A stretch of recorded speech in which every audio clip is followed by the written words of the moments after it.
Hello everyone, today we're going to be reading John 2:17 through 19. Remembered, and the disciples his, that written it is, the zeal of the house your has eaten up.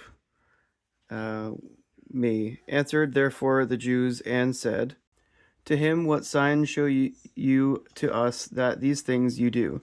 Answered Jesus and said to them, destroy the temple this, and in 3 days I will raise up it. The disciples were familiar with the scriptures, in this case Psalm 69:9, because back then they had like an oral culture that basically used the Bible and learned it constantly. And Jesus would have been negligent if he had not tried to demonstrate actions and protect against flagrant abuses. Whenever that this Bible references the Jews, it is talking about the Sanhedrin, who was gotten by the Levitical police, and throughout the gospel, the term Jew is meant but of opposition, not to reverse the Jewish leaders, not the mass of the Jewish people. The verb destroy, or loosate, which is right here, which means to loose, untie, set free, destroy, or break up and abolish. In Greek, it is used of the release from pain, hardship, and fear which the gods would grant to man. Like John the Baptist recognized his unworthiness to loose or untie the thongs of Jesus' sandals, which is like to be undone.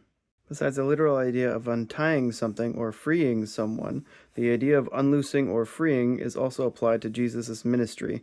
Bonds which restrained proper speech were loosened.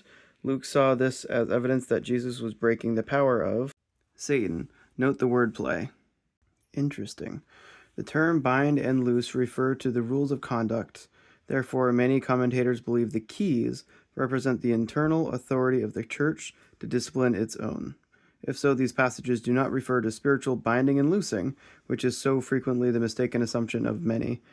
But Jesus' promise to Peter does not mean that God will be bound by anything man says, but that things done according to God's will have a binding validity. Is an aorist imperative of lo, meaning to loose or to break up the component parts, which in many cases means to destroy. Later, the false witnesses against Jesus testified that Jesus claimed that he would destroy the temple. But Jesus did not say I, he said you destroy this temple. Our Lord was clearly foretelling his own resurrection in 3 days, means literally in or during the space of 3 days. Jesus asserted with all the authority of God himself that he possessed the power of his own resurrection. No man could make this claim.